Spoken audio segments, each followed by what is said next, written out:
My name doesn't matter anymore. What matters is what I saw, what I did, and what I learned about the real power structure that most people will never understand. For 12 years, I was a soldier for the Peckerwoods, and like everyone else on the streets, in the yards, and in the blocks, I believed Jason Collins was the top of the food chain, the man who made the calls, the shadow king of white gangs across 3 states. I was wrong. Dead fucking wrong. It started in Riverside County, California, back in 2018. I was 23, fresh out of Chino, with lightning bolts tattooed on my neck and a head full of rage that had nowhere to go but down. My cellie had given me a name before I got out. Find Collins' people. They'll take care of you. The first time I met one of Collins's lieutenants was at a dive bar called Mickey's, just off the 215 freeway. The place reeked of stale beer and broken dreams. Tommy Skinhead Morrison sat in the back booth, his arms covered in white. Power ink that told the story of 15 years inside. He looked at my neck tats, nodded once, and slid a beer across the table. "You know the rules?" he asked, his voice like gravel on asphalt. "Blood in, blood out. Family first. Whites unite." I recited the words I'd memorized in Chino. "Good, but here's what they don't teach you inside. You don't ask questions about the chain of command. You get an order, you follow it. Period." That should have been my first warning sign, but I was hungry. For belonging, for purpose, for something bigger than the nothing I'd become. So I nodded, finished my beer, and became another soldier in what I thought was Collins's army. The work started small. Collections from meth cooks who were behind on their taxes, intimidation visits to shop owners who needed protection, standard gang shit that paid the bills and kept the hierarchy fed. But even in those early days, I noticed something strange about how orders came down. Nobody ever talked to Collins. Directly. Ever. Tommy would disappear for hours, sometimes days, and come back with detailed instructions. "Collins wants the Henderson crew taught a lesson. Collins says we move on the Inland Empire distribution next week. Collins needs 3 soldiers for a job in Arizona. But Collins himself? Ghost. A fucking phantom who everyone feared but nobody saw. I remember asking Tommy once, maybe 6 months into my run with the crew, "When do I get to meet the boss? Show respect face to face?" The bow. Look, he gave me could have melted steel. You don't meet Collins unless Collins wants to meet you. And trust me, kid, you don't want that meeting. Men who get FaceTime with Collins, they either come back changed or they don't come back at all. The mythology around Collins grew with every job we pulled.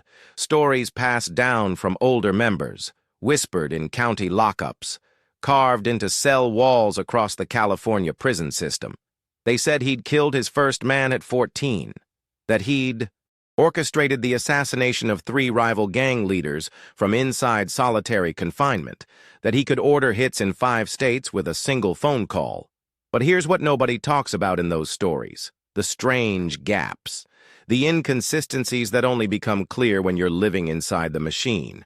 Like how Collins supposedly ran operations in California, Nevada, Arizona, New Mexico, and Texas, but nobody could explain how he coordinated across time zones and jurisdictions without ever using phones, emails, or any traceable communication, or how he allegedly maintained discipline and loyalty across hundreds of soldiers he'd never met, in an organization where face-to-face respect was everything. The first crack in my belief system came during a job in Bakersfield. We were sent to eliminate a problem.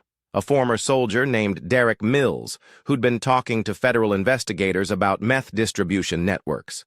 The order came down through Tommy. "Collins wants Mills." Silenced. Permanently. Make it look like a robbery. 3 of us drove to Bakersfield in a stolen Honda. Me, Tommy, and a psychopath named Rick Valdez who collected ears from his victims. The job was supposed to be clean. Break into Mills' apartment, put 2 in his head, grab some valuables to sell the robbery angle, and disappear back to Riverside. But when we got to the apartment complex, Mills was waiting for us. Not like he knew we were coming. He was just standing in the parking lot. talking on a cell phone, animated and angry. From where we sat in the Honda, we could hear fragments of his conversation. Told you this would happen. Collins doesn't even exist, man. Puppet show for the feds. Real power is... Then he saw us. Recognition flashed in his eyes, and he ran. The chase lasted 20 minutes through industrial Bakersfield, ending when Rick put Mills down with a .38 in an alley behind a tire shop. But as Mills bled out on the concrete, he kept talking, kept trying to tell us something important. Collins isn't real, he gasped, blood bubbling from his lips. Shadow, behind, the shadow. Rick put another round in his head to shut him up, but Mills's words stayed with me. They gnawed at my brain during the drive back to Riverside, and they kept me awake for weeks afterward. What if he was right? What if Jason Collins was just a name, a story, a convenient myth that kept soldiers like me following orders without asking questions? What if the real power structure was something else entirely, something that needed the Collins mythology to stay hidden? I started paying attention to details I'd ignored before. The way Tommy's instructions were always incredibly specific, like they came from someone with access to law enforcement databases and surveillance systems. The way our operations never seemed to conflict with federal investigations, almost like someone was feeding us information from inside the system. The way certain targets were always off-limits, certain territories were always protected, certain people were always untouchable, and most telling of all, the way Tommy and the other lieutenants never seemed surprised when operations went sideways, like they expected complications and had backup plans already in place. 6 months after the Mills job, I made a decision that would change everything. I was going to find Jason Collins, meet him face to face, ask him directly about the power structure I was serving. Looking back, it was the stupidest fucking decision of my life. But it was also the only way I was ever going to learn the truth about who really controlled the machine I'd become part of. The truth about the shadow behind the shadow. Finding a ghost is harder than killing one. That's the first lesson I learned when I decided to track down Jason Collins. For a man who supposedly controlled white gang activity across 5 states, he left remarkably few footprints in the real world. I started with the basics: public records, property ownership, court documents, anything that might give me a real address or legal identity for the man everyone feared. What I found was a series of dead ends that made my blood run cold. There were 17 Jason Collins in the California prison system database. I managed to get photos of 12 of them through a contact who worked intake at Chino. None matched the physical descriptions I'd heard from older soldiers. Too young, too old, wrong. Race, wrong coast, wrong crimes. It was like the Jason Collins we all knew was a composite character, built from fragments of different men's stories. The deeper I dug, the stranger it got. Property records showed a Jason Collins owning a compound in Riverside County, but when I drove out to the address, I found a defunct RV park that had been abandoned for 8 years. Corporate records showed Collins as the owner of 3 legitimate businesses: a bail bonds company, a used car lot, and a security firm.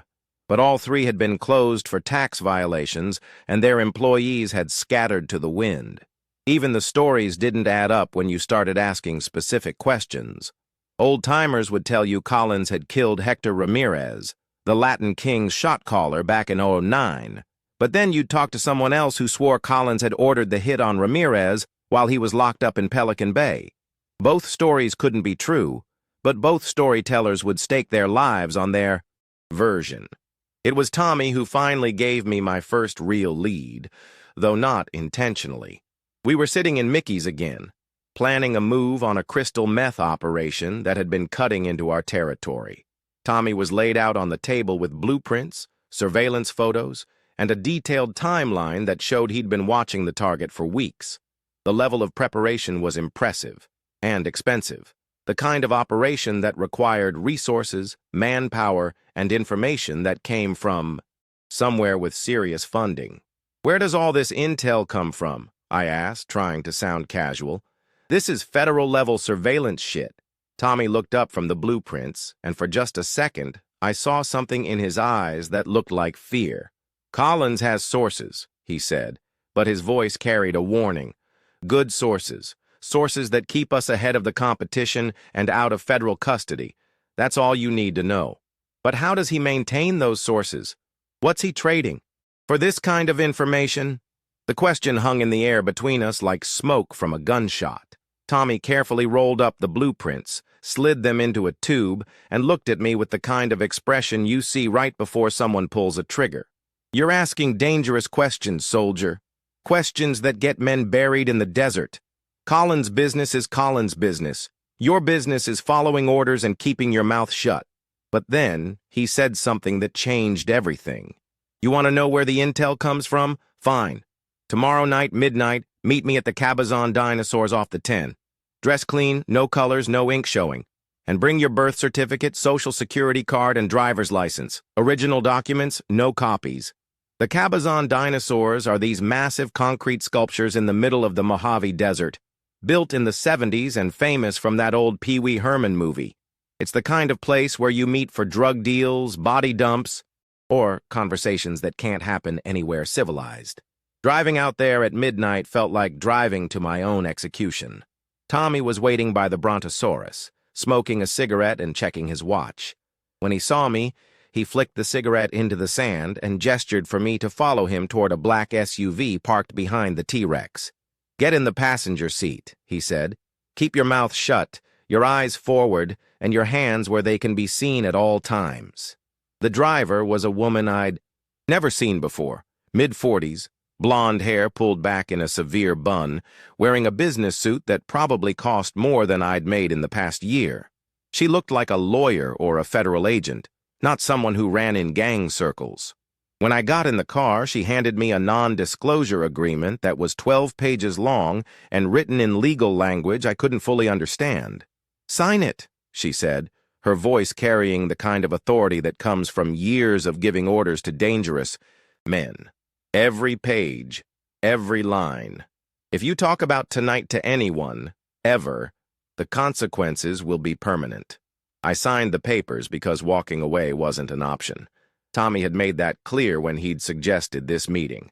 But as I wrote my name on each page, I realized I was signing away more than just my right to talk. I was signing away my innocence, my assumptions about how the world worked, and my belief that I understood the organization I'd been serving. The drive took 45 minutes through desert highways I didn't recognize, ending at a compound that looked like a corporate retreat center. Clean buildings, manicured landscaping, security cameras everywhere, and guards who moved like ex-military. This wasn't gang territory. This was something else entirely. The woman led us into a conference room with a polished oak table, leather chairs, and walls lined with law books. Sitting at the head of the table was a man in his 60s wearing an expensive suit and a Rolex that caught the light when he moved his hands. He looked like a banker or a politician, not a criminal. But the most unsettling thing about him wasn't his appearance. It was the way Tommy acted in his presence. Tommy Morrison, who I'd seen break men's bones with his bare hands, who'd served 15 years in maximum security and never showed fear to anyone, sat in that chair like a school kid called to the principal's office. "This is the soldier who's been asking questions about our friend Collins?" the man asked, his voice carrying a slight accent I couldn't place. "Yes, sir," Tommy replied. "He's solid, but curious. Maybe too curious." The man studied me for a long moment, his eyes calculating and cold. When he spoke again, it was directly to me.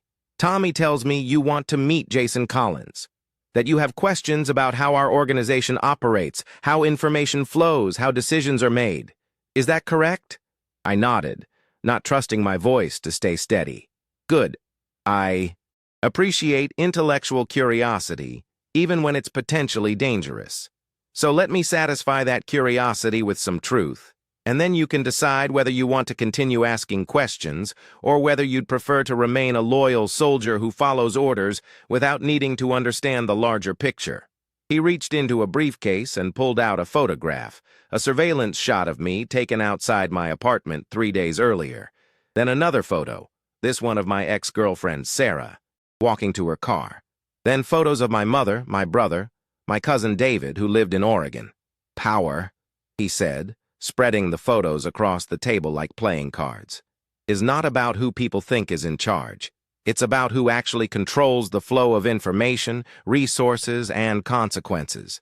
Jason Collins is a very useful fiction, a name that inspires fear and loyalty in soldiers like yourself, a focal point for law enforcement attention that keeps them focused on shadows instead of substance. My mouth had gone dry. So Collins doesn't exist? The man smiled, but there was no warmth in it. Jason Collins is very real. He exists in every order you've followed, every job you've completed, every dollar you've earned in our service. He exists in the fear that keeps you disciplined and the respect that keeps you loyal. The fact that he doesn't have a physical form walking around in the world is irrelevant. Then who gives the orders? The orders come from the same place. They've always come from people who understand that the most effective power is invisible power. From individuals who've learned that controlling a criminal organization is much easier when law enforcement and rival gangs are chasing ghosts instead of targeting real decision-makers. He stood up and walked to the window, looking out at the desert landscape. You've been serving something much larger than a traditional gang, soldier. Something that operates on multiple levels, in multiple jurisdictions, with resources and protection that extend far beyond what you've imagined. The question now is whether you can handle that truth, or whether you need to be retired to protect the larger operation. The threat was clear, but so was the opportunity. I was being offered a choice. Stop asking questions and remain a loyal soldier, or learn more about the real power structure and accept whatever responsibilities came with that knowledge. I want to know more, I said, surprised by the steadiness of my own voice. Good, the man replied, because tomorrow you're going to meet the real Jason Collins. And after that meeting, your understanding of power, loyalty, and survival is going to change forever. The real Jason Collins was a 17-year-old kid from Bakersfield with a meth addiction, a juvenile record, and a death wish. That's what I learned when Tommy picked me up at 6 a.m. the next morning, driving a different stolen car and wearing the kind of grim expression that comes before executions. Everything you think you know about Collins is about to get fucked up, he said as we merged onto the 5 freeway, heading north toward the Central Valley. Just remember, you asked for this. You wanted truth. Truth has consequences. The kid was being held in a safe house outside Fresno, a ranch-style home surrounded by almond orchards and the kind of isolation that makes screams disappear into empty air. When we arrived, 2 men I didn't recognize were waiting on the front porch, both carrying the kind of alertness that comes from years of violence.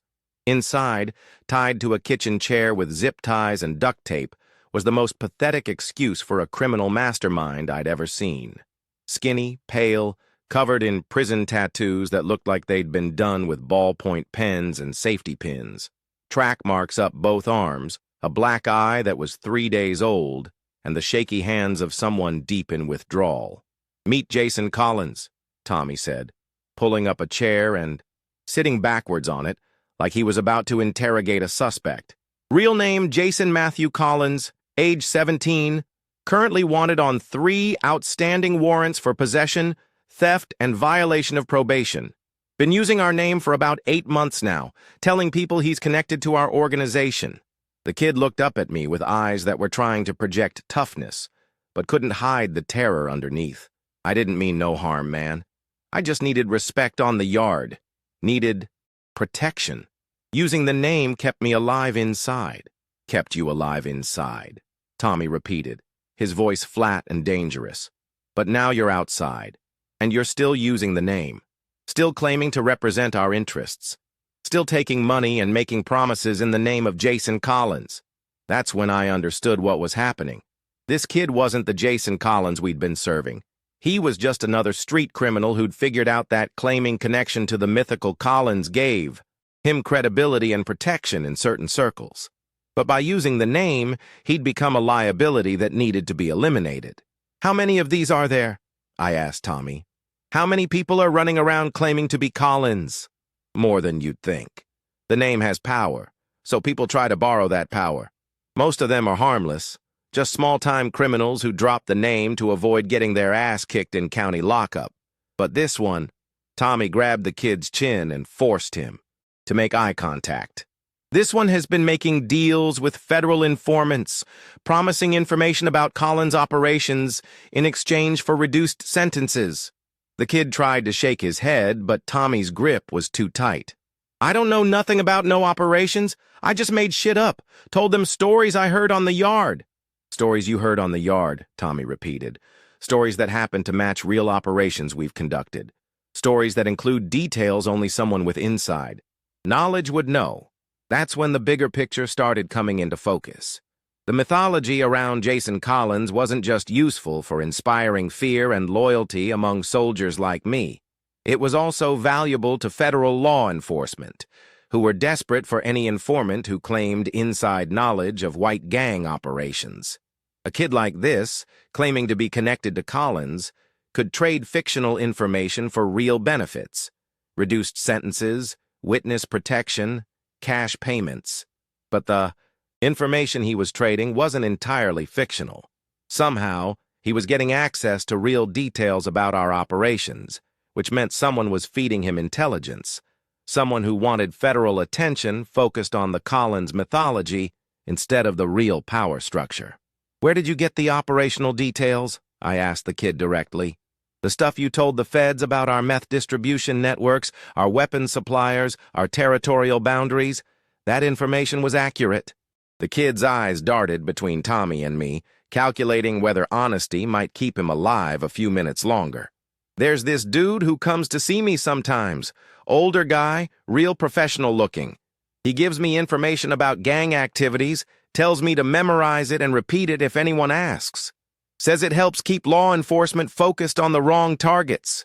What's his name? Never told me his real name. Just said to call him Mr. Smith. Real original, right? But he pays good money. For me to play the role.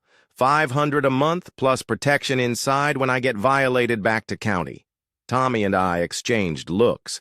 This was bigger than just some punk kid trading false information. This was a systematic disinformation campaign designed to keep federal attention focused on the Jason Collins mythology while the real decision-makers operated in complete invisibility. Describe this, Mr. Smith, Tommy said. 60s, maybe early 70s, gray hair, expensive suits, drives. Different cars every time I see him. Talks like he used to be military or federal agent or something. Always knows things about my case before my own lawyer does. The description matched the man I'd met at the desert compound, which meant the same people who'd been running our organization were also running disinformation campaigns designed to protect it from federal investigation. They were playing both sides, controlling criminal operations through the Collins mythology while simultaneously feeding false intelligence to law enforcement through fake Collins informants. It was brilliant, diabolical, but brilliant. How long has this been going on? I asked. About 2 years, the kid replied. Started right after I got busted on my first possession charge. Mr. Smith showed up at county, said he could help me if I was willing to play a role. Seemed like easy money at the time. And how many others are there? How many fake Collins informants are feeding information to the feds? The kid shrugged. I know of at least 4 others, but Mr. Smith says the network is bigger. Says there are Collins informants in every major city, all feeding the same stories, all keeping law enforcement focused on ghost operations, while the real business happens somewhere else. Tommy stood up and walked to the window, looking out at the almond orchards. When he turned back, his expression had changed from anger to something that looked almost like respect. You wanted to understand how the organization really works, he said to me. This is how. Not through fear and intimidation, though those have their place.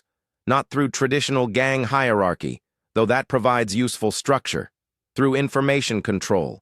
Through misdirection on a massive scale. Through making law enforcement and rival gangs chase shadows while the real power operates in complete invisibility. So who's running it? I asked. Who's the real power behind all of this? Tommy smiled, but there was no humor in it. You met him last night. The man in the expensive suit who showed you photographs of your family. But even he's not the top of the pyramid. He answers to others, who answer to others, who answer to people whose names you'll never know and whose faces you'll never see." The kid in the chair had been listening to our conversation with growing horror. "What are you going to do to me?" he asked, his voice barely above a whisper. Tommy looked at him with something that might have been pity. "That depends on whether you're willing to continue playing the role, but under our direct supervision. Keep meeting with Mr. Smith, keep feeding information to the feds, but now you report everything back to us. You become our asset inside their disinformation network. And if I refuse?" Tommy didn't answer the question directly. Instead, he pulled out his cell phone and showed the kid a photograph, a shallow grave in the desert, with a makeshift wooden cross marked J. Collins, number 3. "That's what happened to the last kid who used the name and couldn't be controlled," Tommy said. "But you're smarter than he was. You understand that cooperation leads to longevity, right?" The kid nodded frantically, tears streaming down his face. "Good, because you're about to become a very important part of something much larger than you've imagined. You're going to help us maintain the most successful criminal organization in American history. And in exchange, you get to keep breathing." As we drove back toward Riverside, leaving the kid in the care of the safe house guards, I tried to process what I'd learned. The Jason Collins everyone feared was a carefully constructed fiction, maintained by multiple layers of deception and misdirection. Federal law enforcement was chasing ghost operations fed to them by controlled informants. And somewhere above all of this, invisible decision-makers were orchestrating criminal activities on a scale that dwarfed anything I'd imagined. "There's one more thing you need to understand," Tommy said as we reached the outskirts of Fresno. "Now that you know the truth about Collins, you can never unknow it. You're part of the inner circle now, which means you're valuable. But it also means you're dangerous. To them and to yourself." "What do you mean?" "I mean you just became someone who could bring down the entire operation if you ever decided to talk. Which means they'll be watching you very carefully from now on, looking for any sign that you might become a liability." The weight of that knowledge settled over me like a burial shroud. I'd wanted to understand the power structure I was serving, and now I did. But understanding had come with a price I was only beginning to comprehend. I was no longer just a soldier following orders. I was a keeper of secrets that could destroy lives, end careers, and unravel criminal networks that spanned multiple states and jurisdictions. And somewhere in the invisible hierarchy above me, people I'd never meet were deciding whether I could be trusted with that responsibility or whether I needed to be eliminated to protect the larger operation. The real Jason Collins, it turned out, wasn't a person at all. It was a system, a machine built from mythology, maintained by misdirection, and powered by the willingness of men like me to serve something we couldn't see and didn't fully understand. But now, I could see it, which meant everything was about to change. 6 months later, I was supposed to be dead. That's what I realized when I saw my own obituary in the San Bernardino County Sun, dated 3 days before I was sitting in a Denny's off Route 66, reading about my apparent death in a prison riot that never happened. Michael Torres, 29, was killed during a violent altercation at California State Prison, Los Angeles County. The article read, Torres, who was serving time for assault and drug trafficking, was reportedly stabbed multiple times by unknown assailants. Prison A. Officials are investigating the incident, but no arrests have been made. The problem was, I'd never been arrested under the name Michael Torres. That was an identity I'd used for exactly one job, a weapons buy in San Bernardino that had gone sideways when the sellers turned out to be ATF agents. I'd escaped that night, but apparently someone wanted the world to think Michael Torres had been caught, convicted, and killed in prison. Someone was erasing my existence, one identity at a time. It had started 3 weeks after the meeting with the fake Collins kid. Tommy had stopped returning my calls. My regular assignments dried up. Other soldiers started treating me differently, not with disrespect, but with the kind of careful distance you maintain around someone who's already dead. someone whose fate has been decided by powers beyond your control. The first attempt on my life came at a gas station in Riverside. I was filling up my truck when a motorcycle pulled up behind me. 2 riders in full gear. The passenger had a Mac-10 in his hands and was raising it toward my back when muscle memory from Chino saved my life. I hit the ground, rolled under the truck, and came up on the other side as bullets shattered the gas pump where I'd been standing. The riders were gone before I could get a clear look at them, but I recognized the efficiency of the attack. This wasn't some rival gang trying to send a message. This was professional elimination, the kind of clean killing that leaves no witnesses and no evidence. That night I broke into my own apartment through the back window and found it had been professionally searched, not tossed like cops or rivals would do it, but carefully examined by people who knew how to find hidden items without leaving obvious signs of entry. My emergency stash of cash was gone. My backup weapons were gone. Even my spare identity documents had been discovered and removed. They weren't just trying to kill me, they were erasing me. I ran. That night, taking nothing but the clothes on my back and the fake ID I kept in my truck's spare tire compartment. For 6 months, I lived like a ghost. Cash only, different motels every night, avoiding any place I'd been before or anyone who might recognize me. I grew a beard, gained 30 pounds, started wearing glasses and a baseball cap pulled low over my eyes. But you can't stay invisible forever when people with unlimited resources are looking for you. The breakthrough came when I made the mistake of calling my mother from a payphone in Phoenix just to let her know I was alive. The conversation lasted exactly 90 seconds, long enough for her to tell me that federal agents had been to the house, asking questions about my whereabouts. Long enough for her to say that my brother David had been arrested on drug charges that everyone knew were bullshit. Long enough for her to whisper that someone was watching the house, taking photographs, following family members. And long enough for them to trace the call. I was back in my stolen Honda, pulling out of the gas station parking lot, when I saw the black SUVs converging from 3 directions. Not law enforcement. These vehicles had no markings, no emergency lights, no procedures. These were the same kind of people who'd been running the Collins operation, and they'd found me. The chase lasted 40 minutes through Phoenix surface streets and onto I-17 North, ending when I took an exit too fast and rolled the Honda into a drainage ditch. When I crawled out of the wreckage, bleeding from a dozen cuts and probably concussed, they were waiting for me. But instead of guns, they had medical equipment. Instead of killing me, they stabilized my injuries, loaded me into an ambulance, and took me to a private medical facility that wasn't on any map I'd ever seen. I woke up 3 days later in a hospital room that looked more like a hotel suite. Clean sheets, real food, cable television, and a view of mountains that could have been anywhere in the Southwest.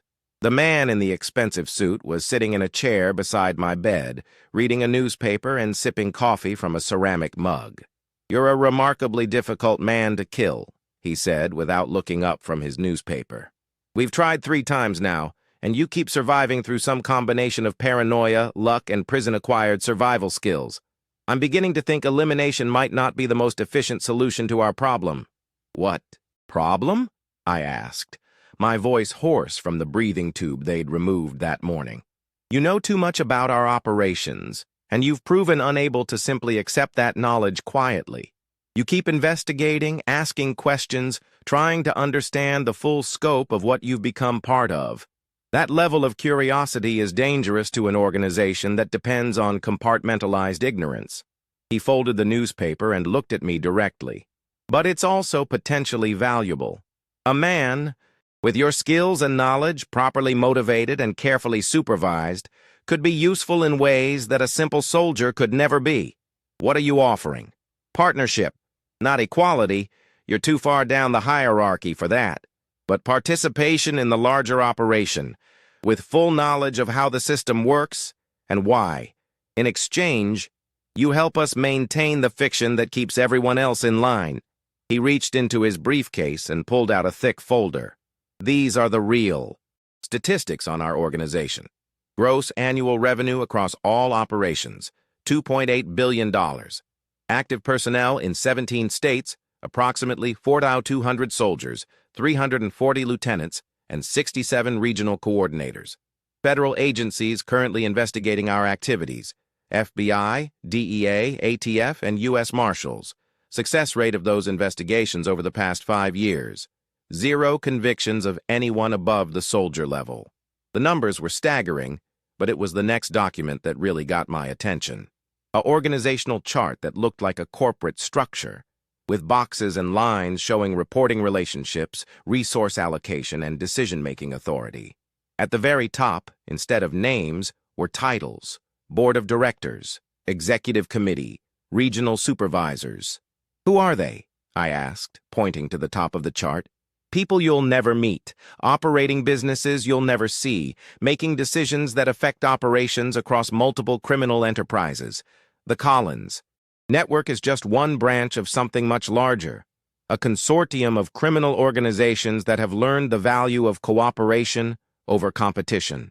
He pulled out another document, a map of the United States with different colored pins marking different types of operations.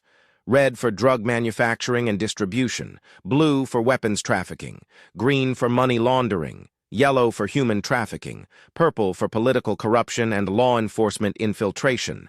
This is what you've been serving, he said. Not a gang, not even a criminal organization in any traditional sense.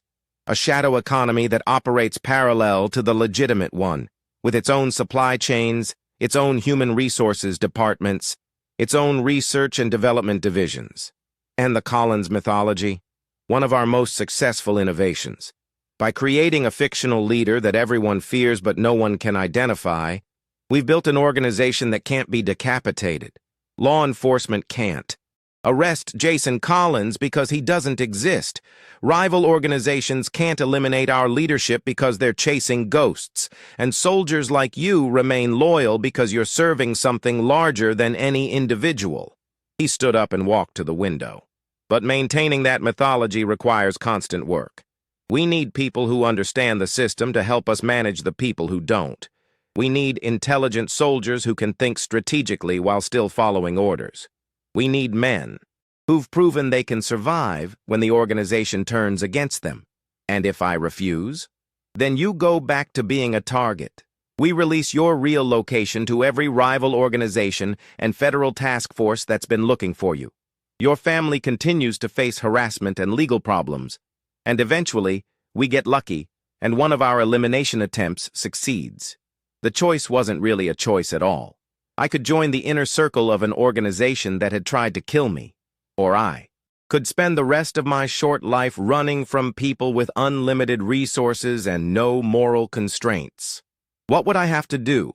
Help us recruit and manage other soldiers who ask too many questions. Oversee disinformation campaigns that keep law enforcement focused on fictional targets. Occasionally eliminate threats to the organization that can't be handled through traditional methods. He returned to his chair and pulled out one final document, a contract written in the same legal language I'd signed at the desert compound. Think of it as a promotion, he said, from soldier to supervisor, from following orders to giving them, from serving the mythology to helping create it.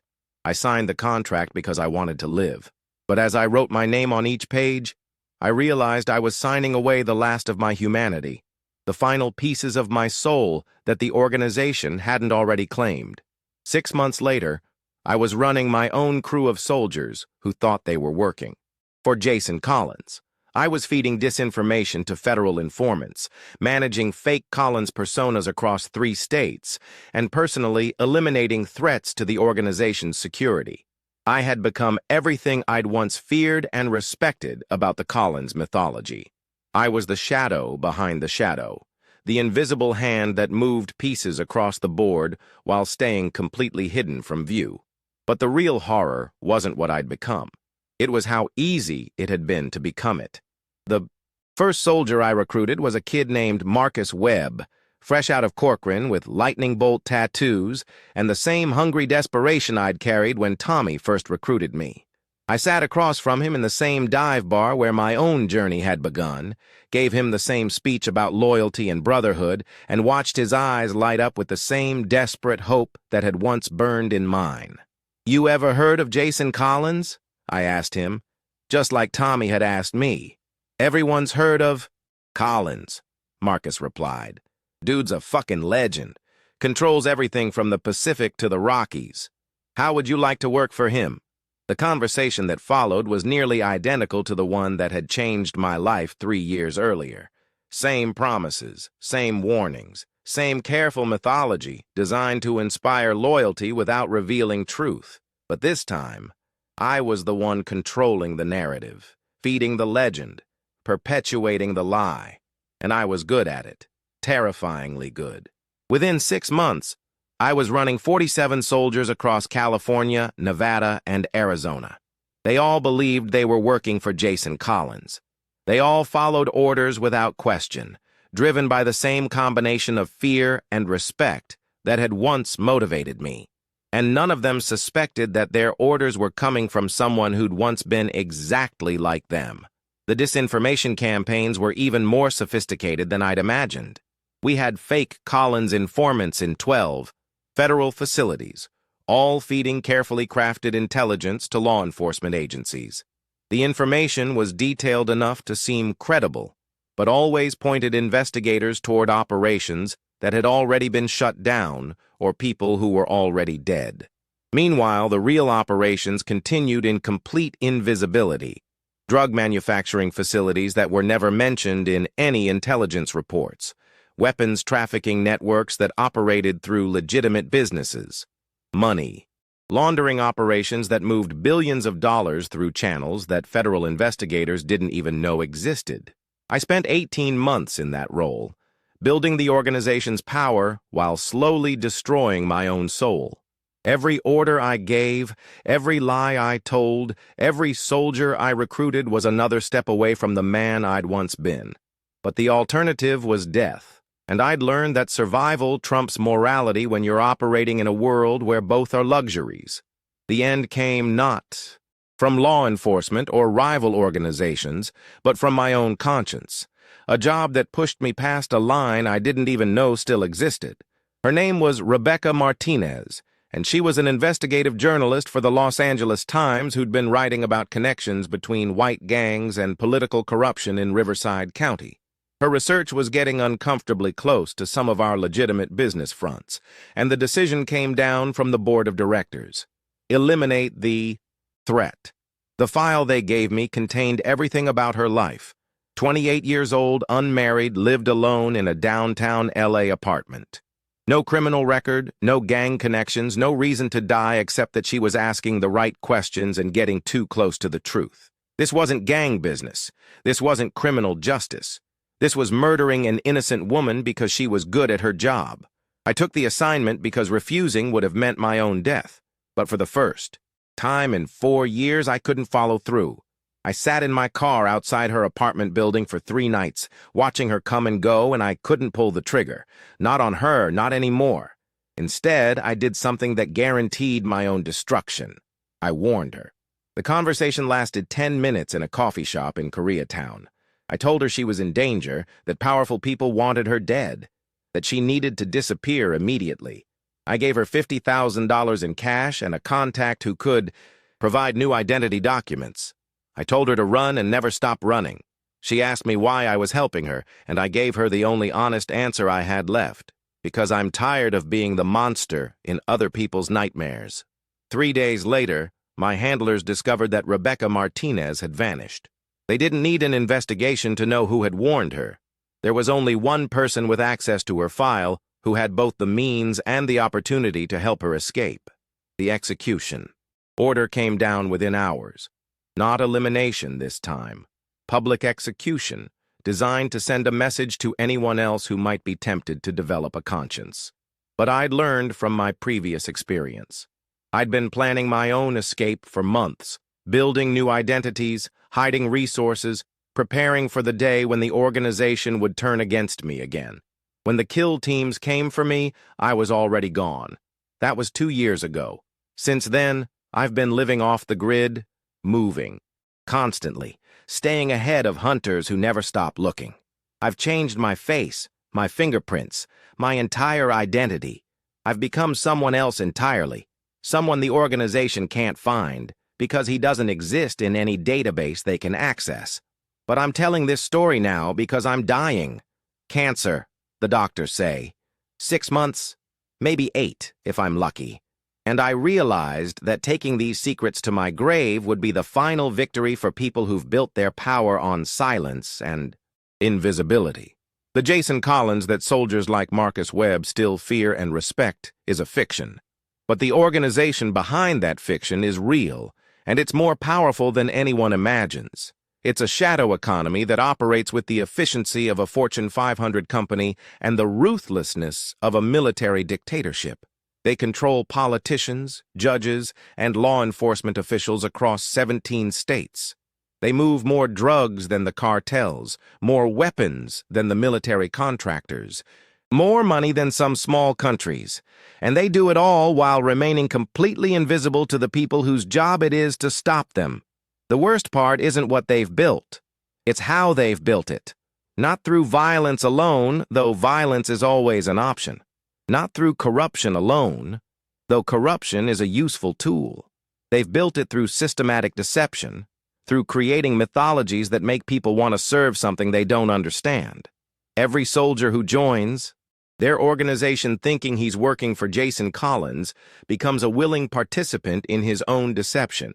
Every federal agent who wastes resources chasing fictional targets becomes an unwitting ally in their protection.